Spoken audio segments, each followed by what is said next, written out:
बिस्तर पर बैठकर भोजन करने से क्या होता है? यमराज ने चित्रगुप्त को जो रहस्य बताया था वो सुनकर आपके भी रोंगटे खड़े हो जाएंगे। तो चलिए जानते हैं कि मनुष्य को बिस्तर पर बैठकर भोजन क्यों नहीं करना चाहिए। एक बार यमलोक में यमराज अपने सभागार में सिंहासन पर विराजमान थे और उनके समीप चित्रगुप्त बैठकर विनम्रता पूर्वक बात कर रहे थे। वार्तालाप के दौरान चित्रगुप्त ने यमराज से जिज्ञासा प्रकट की, हे प्रभु, कृपा करके मेरी कुछ शंकाओं का समाधान कीजिए। मनुष्य को भोजन किस प्रकार से करना चाहिए? भोजन करने के लिए उचित दिशा और स्थान कौन सा है? किन स्थान पर बैठकर भोजन नहीं करना चाहिए? भोजन से पूर्व क्या करना चाहिए और भोजन के बाद क्या करना चाहिए? किसके घर का भोजन नहीं करना चाहिए? किन स्थान पर बैठकर भोजन करने से आयु कम होती है? कृपया करके मेरे इन सभी प्रश्नों का उत्तर दीजिए। यमराज मुस्कुराए और चित्रगुप्त को उत्तर देते हुए बोले, हे चित्रगुप्त, तुमने बहुत उचित प्रश्न पूछे हैं। वास्तव में इन सभी प्रश्नों का उत्तर मनुष्य के आचार व्यवहार और उसकी आदतों में छिपा होता है। जैसा आचरण मनुष्य करता है वैसा ही फल उसे भोगना पड़ता है। अच्छे आचरण से सुख और दीर्घायु प्राप्त होती है, वहीं अनुचित आदतों के कारण दुख और अकाल मृत्यु तक हो सकती है। मनुष्य को भोजन करते समय शास्त्रों के नियमों का पालन अवश्य करना चाहिए। जो भी मनुष्य शास्त्रों के नियमों का पालन करते हुए भोजन ग्रहण करता है वो निश्चित ही दीर्घायु होता है। उसका शरीर रोग और व्याधियों से दूर रहता है, उसके शरीर में पापवास नहीं करते हैं। इसीलिए भोजन करते समय मनुष्य को दिशा, स्थान, समय और उम्र का ध्यान अवश्य रखना चाहिए। यह सुनकर चित्रगुप्त ने विनीत स्वर में कहा, हे प्रभु, कृपया इन रहस्यों को विस्तार से समझाएं। भोजन संबंधी जो जो नियम है मुझे विस्तार से बताइए। यमराज गंभीर स्वर में बोले, हे चित्रगुप्त, तुम्हारे प्रश्नों का उत्तर देने से पहले मैं तुम्हें एक प्राचीन कथा सुनाता हूं। इस कथा को ध्यान से सुनो, इसमें तुम्हें तुम्हारे सभी प्रश्नों के उत्तर मिल जाएंगे। ये कथा अत्यंत शिक्षाप्रद है। जो भी इस कथा का श्रद्धा पूर्वक श्रवण करेगा और उसका प्रचार करेगा उसके 32 प्रकार के पाप मैं क्षमा कर दूंगा। यह सुनकर चित्रगुप्त हर्षित हो गए और बोले, हे धर्मराज, आपके मुख से इस महान कथा को सुनना मेरा सौभाग्य है। मैं ध्यान पूर्वक इसे अवश्य सुनूंगा। फिर यमराज चित्रगुप्त को प्राचीन कथा सुनाने लगते हैं। वो कथा मैं आपको सुनाऊंगी। प्रिय श्रोताओं, ये कथा बहुत ही ज्ञानवर्धक है। इस कथा को आप अंत तक जरूर सुने। प्राचीन काल में मगध देश के विजयपुर नामक राज्य में चंद्रकेतु नाम के प्रतापी और धर्मपरायण सम्राट राज्य करते थे। उस राज्य में प्रकृति की भरपूर संपदा थी और प्रजा अत्यंत सुखी एवं संतुष्ट थी। राजा चंद्रकेतु गुणवान, बुद्धिमान तथा दयालु हृदय के थे। वह सदैव प्रजा के हित में प्रयत्नशील रहते और यज्ञ, दान व जनकल्याण के अनेक कार्य करते रहते थे। प्रजाजन उन्हें पिता के समान आदर एवं प्रेम देती थी। राजा की पत्नी रानी शीलवती भी उतनी ही धर्मपरायण, सुंदर और सदाचारी थी। रानी शीलवती प्रतिदिन पूजा पाठ करती, जरूरतमंदों को अन्न वस्त्र दान करती और सच्चे हृदय से प्रजा के कल्याण की कामना करती थी।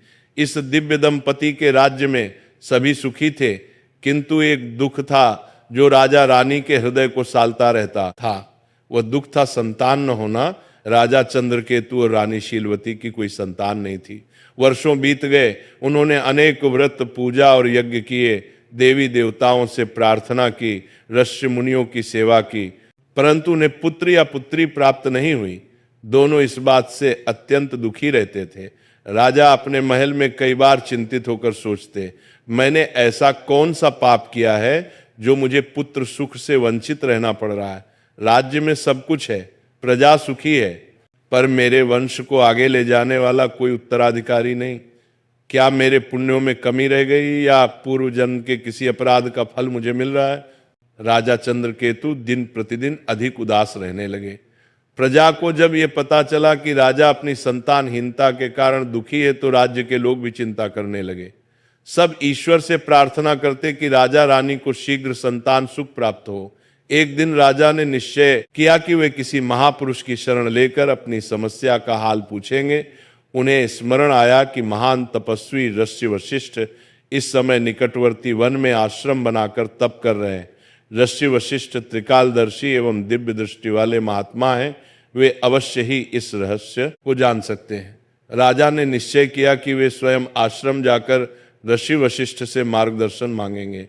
अगले ही दिन प्रातः राजा चंद्रकेतु कुछ सहयोगियों सहित अपने रथ पर सवार होकर वन की ओर चल पड़े। शीघ्र ही राजा वशिष्ठ मुनि के शांत आश्रम पहुंचे, जो हरे भरे वृक्षों से घिरा था और जहां पक्षियों का मधुर कलरव गूंज रहा था। ऋषि वशिष्ठ आश्रम के द्वार पर ही मानो उनकी प्रतीक्षा कर रहे थे। राजा को आते देख ऋषि ने मुस्कुराकर स्वागत किया और बोले, राजन, हमारे आश्रम में तुम्हारा स्वागत है। आज इधर आने का क्या कारण है? सब कुशल तो है? कहीं राज्य कार्य से विरक्त होकर संन्यास लेने का विचार तो नहीं बना लिया?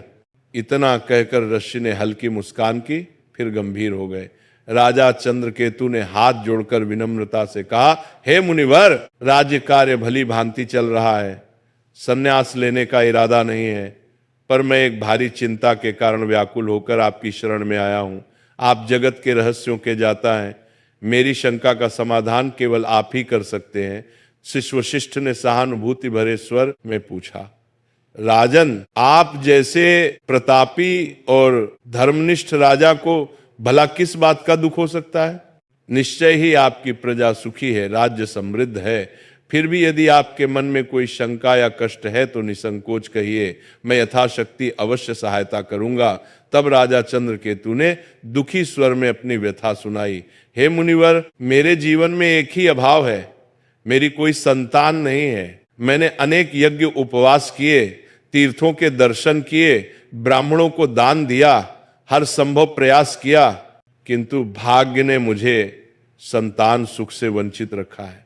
कृपा कर ये बताएं कि ऐसा कौन सा अपराध मुझसे हुआ है जो मुझे संतानहीन रहने का दंड मिला है? मेरे बाद मेरे राज्य का उत्तराधिकारी कौन होगा? मेरा वंश कैसे आगे बढ़ेगा? मेरे मन की ये पीड़ा दूर कीजिए और ये बताइए कि संतान प्राप्ति के लिए मुझे क्या उपाय करना चाहिए। राजा की व्यथा सुनकर ऋषि वशिष्ठ ने कुछ पल के लिए आंखें मूंद ली और अपनी दिव्य दृष्टि से राजा के पूर्व जन्म के कर्मों का निरीक्षण करने लगे। ध्यान मग्न ऋषि पर राजा की निगाह टिकी थी। कुछ क्षण बाद ऋषि ने आंखें खोलकर कहा, हे राजन, जो कुछ मैं बता रहा हूं उसे धैर्यपूर्वक सुने। आपके संतान न होने का कारण आपके पूर्व जन्म के कर्म में छिपा है। पिछले जन्म में अनजाने में आपसे एक पाप हुआ था, जिसका दंड आपको इस जन्म में संतानहीनता के रूप में मिल रहा है। राजा चंद्रकेतु चकित होकर बोले, पूर्व जन्म का पाप कृपया विस्तार से बताए मुनिवर, मुझसे ऐसा कौन सा पाप हो गया? वशिष्ठ जी बोले, पूर्व जन्म में आप एक साधारण शिकारी थे और वन में शिकार करके जीविका चलाते थे। मूलतः आप बुरे हृदय के नहीं थे, पर शिकार के दौरान कभी कभी अधर्म हो ही जाता है। एक दिन की बात है, आप जंगल में एक हिरण का पीछा करते करते बहुत दूर निकल गए। वहां एक हरी भरी जगह पर एक गौ माता अपने बछड़े को दूध पिला रही थी। दुर्भाग्यवश आपको वह दिखाई नहीं दी। आपको लगा शायद हिरण झाड़ियों के पीछे है और आपने उसी ओर तीर चला दिया। वह तीर सीधे उस गौ माता को जा लगा। बेचारी गाय बुरी तरह घायल हो गई और पीड़ा से भूमि पर गिर पड़ी। उसका बछड़ा डरकर कांपने लगा। जब आपको अपनी भूल का पता चला तो आप बहुत पछताए और भागकर गाय के पास पहुंचे। आपने तुरंत उपचार का प्रयत्न किया, पर कुछ देर बाद उस गाय ने तड़प कर प्राण त्याग दिए। हे राजन, गौ माता को अकारण कष्ट पहुंचाने के कारण ही आपको वर्तमान जन्म में संतान सुख से वंचित रहना पड़ा है। गाय परम पवित्र प्राणी है और उसे गौ माता कहा जाता है। उसकी पीड़ा का पाप बहुत बड़ा होता है। भले ही वह अनजाने में हुआ, लेकिन पिछले जन्म में आपके हाथों यह पाप हुआ था, इसलिए इस जन्म में आपको पुत्रहीन रहने का श्राप मिला। पूर्व जन्म का यह रहस्य सुनकर राजा चंद्रकेतु के नेत्रों से आंसू बहने लगे। वे दुखी होकर बोले, मुनिवर, मुझे पछतावा है कि पिछले जन्म में मुझे ऐसा अनर्थ हो गया। मैंने अज्ञानवश गोहत्या का पाप किया। अब बताइए कि इस पाप से मुक्ति का कोई मार्ग है क्या? कोई प्रायश्चित है जो मैं कर सकता हूं? कृपा करके मुझे इस पाप से उबरने का उपाय बताएं। ऋषि वशिष्ठ ने कोमल स्वर में कहा, हे राजन, हर पाप से प्रायश्चित द्वारा मुक्ति संभव है। यदि मनुष्य हृदय से प्रायश्चित करना चाहे, आपके मामले में भी उपाय है। गौ हत्या या गौ को कष्ट देने के प्रायश्चित स्वरूप आपको गौ सेवा करनी चाहिए। आप पूरी निष्ठा से गायों की सेवा करें, भूखी गायों को चारा पानी दें, गौशालाएं बनवाएं, बीमार गायों का उपचार करवाएं और गौ माता के प्रति प्रेम एवं भक्ति रखें। गौ सेवा से बढ़कर कोई पुण्य नहीं है। इसी से आपके पूर्व जन्म के पाप का शमन हो सकेगा। राजा चंद्रकेतु ने आशिक के चरण पकड़ लिए और कृतज्ञता से बोले, मुनिवर, आपने मेरी आंखें खोल दी। मैं अवश्य आपके बताए मार्ग का पालन करूंगा। गौ माता की सेवा करके ही मैं अपने पाप धोने का प्रयास करूंगा। दस्य वशिष्ठ ने आशीर्वाद देते हुए राजा को विदा किया। राजा चंद्रकेतु आश्रम से लौटकर पूरी निष्ठा के साथ गौ सेवा में जुट गए। उन्होंने राज्य भर में गौशालाएं बनवाई और स्वयं प्रतिदिन गायों की देखभाल व पूजन करने लगे। रानी शीलवती भी गौ माता की सेवा में बराबर लगी रही। उन्हें पूर्ण विश्वास था कि गौ सेवा से उनके जीवन का अंधकार अवश्य दूर होगा। कई महीनों तक निरंतर श्रद्धा पूर्वक गाय की सेवा करने के बाद भगवान ने उनकी प्रार्थना सुनी। रानी शीलवती ने अंततः एक सुंदर पुत्र को जन्म दिया। वर्षों बाद संतान सुख पाकर राजा रानी की खुशियों का ठिकाना न रहा। पूरे राज्य में आनंद मनाया गया और उस शुभ अवसर पर प्रजा ने भी हर्षोल्लास से उत्सव मनाया। समय बीतता गया। राजकुमार हृष्ट पुष्ट बालक के रूप में बड़ा होने लगा। राजा रानी ने उसका लालन पालन बड़े लाड प्यार से किया। वर्षों बाद संतान मिलने के कारण राजकुमार की प्रत्येक इच्छा पूरी करते थे। माता पिता को प्रसन्न रखने के लिए महल के सेवक भी राजकुमार को दुलार देते और कभी किसी बात के लिए उसे कठोर अनुशासन में नहीं रखा जाता था। अत्यधिक लाड़ प्यार के कारण राजकुमार अनुशासनहीन होने लगा था। हालांकि वह हृदय से बड़ा नहीं था। बचपन से ही उसे मन मर्जी करने की छूट मिल गई थी। वह सुबह देर तक सोया रहता और बिना नहाए धोए रसोई से नाश्ता मांग लेता। कभी भोजन कक्ष में जाने का कष्ट नहीं करता, बल्कि बिस्तर पर ही भोजन करने की जिद करता। महल के दास दासियां सोने की थाली में तरह तरह के पकवान सजाकर राजकुमार के शयन कक्ष तक ले आते। राजा या रानी उसे डांटते टोकते नहीं थे और सेवक भी उसकी हर इच्छा पूरी करते थे। राजगुरु सहित कुछ बुजुर्गों ने कभी कभार राजकुमार को समय पर स्नान करने और उचित स्थान पर बैठकर खाने की सलाह भी दी, परंतु माता पिता ने प्रेमवश उसकी गलतियों को अनदेखा कर दिया। रानी शीलवती भी बेटे की हर फरमाइश पूरी करती थी और चाहती थी कि उसका बचपन हंसी खुशी बीते। इस प्रकार राजकुमार युवा किशोर अवस्था तक आया। देखते देखते वह 16 वर्ष का हो गया। राजा चंद्रकेतु ने मन ही मन उसे अपना उत्तराधिकारी मानना शुरू कर दिया था, किंतु विधि को कुछ और ही मंजूर था। 16 वर्ष की आयु में राजकुमार अचानक एक गंभीर रोग से पीड़ित हो गया। राजवैद्य ने इलाज में कोई कसर न छोड़ी। दूर दूर से वैद्य बुलाए गए और यज्ञ प्रार्थनाएं भी की गईं, किंतु कुछ भी कारगर नहीं हुआ। कुछ ही दिनों के भीतर दुर्भाग्यवश उस किशोर राजकुमार ने अपने प्राण त्याग दिए। इस आकस्मिक वज्रपात से राजा रानी पर दुखों का पहाड़ टूट पड़ा और पूरे राज्य में शोक छा गया। इस घटना के बाद राजा चंद्रकेतु ने राजपाट त्यागने का निर्णय कर लिया। उन्होंने अपने भतीजे को राज्य सौंप दिया और रानी शीलवती के साथ वन में ऋषि वशिष्ठ के आश्रम जा पहुंचे। ऋषि वशिष्ठ ने राजा रानी को अत्यंत शोकाकुल देखा तो स्नेहपूर्वक कारण पूछा, राजन, आप इतने व्यथित क्यों हैं? राजा चंद्रकेतु ने रोते हुए अपने पुत्र की अकाल मृत्यु की कथा ऋषि को सुना दी।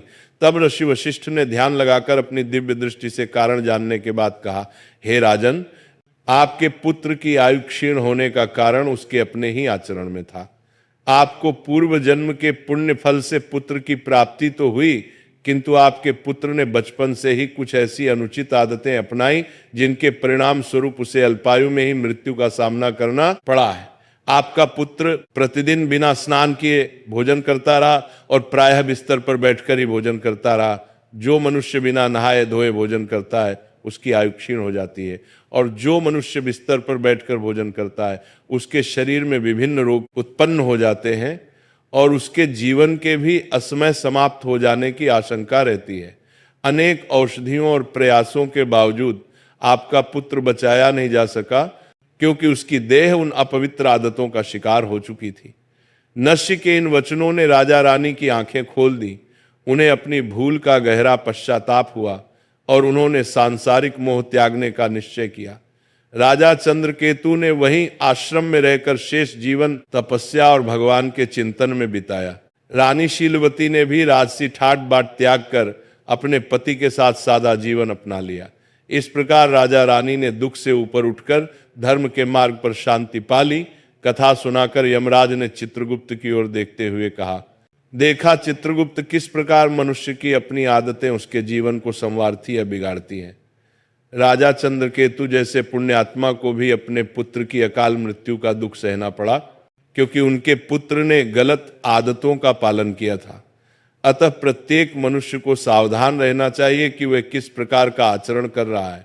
मनुष्य को सदैव भोजन करने से पूर्व शारीरिक शुद्धि कर लेनी चाहिए। अपने 5 अंग, दोनों हाथ, दोनों पैर तथा मुखमंडल को अच्छी तरह जल से धोना चाहिए। यदि संभव हो तो भोजन से पूर्व स्नान करके पवित्र होकर ही अन्न ग्रहण करना चाहिए। बिना स्नान किए भोजन करना शास्त्रों में वर्जित है। ऐसा करना पशुओं जैसा आचरण माना गया है और इससे आयु कम होती है। साफ सफाई के बाद ही मनुष्य को अन्न ग्रहण करना चाहिए। भोजन आरंभ करने से पूर्व मनुष्य को अन्नपूर्णा देवी तथा परमात्मा को स्मरण कर धन्यवाद देना चाहिए, जिनकी कृपा से ये भोजन प्राप्त हुआ है। साथ ही प्रार्थना करें कि संसार के अन्य सभी प्राणियों को भी आहार प्राप्त हो।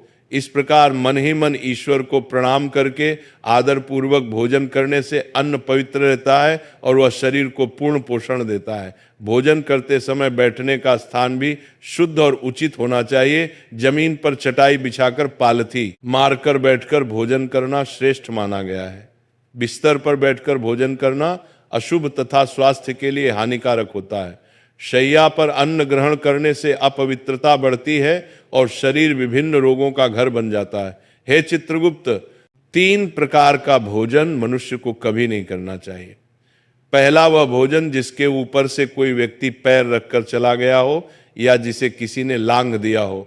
ऐसा अन्न अपवित्र हो जाता है और उसे खाने से उम्र घटती है। वो तरह तरह के रोग लगते हैं। उस भोजन को पशुओं को डाल देना चाहिए। दूसरा वह भोजन जिसमें बाल, कीड़े या कोई अन्य शुद्ध वस्तु गिर गई हो। यदि थाली के भोजन में बाल निकल आए तो समझना चाहिए कि वह अन्न त्याग देने योग्य हो गया है।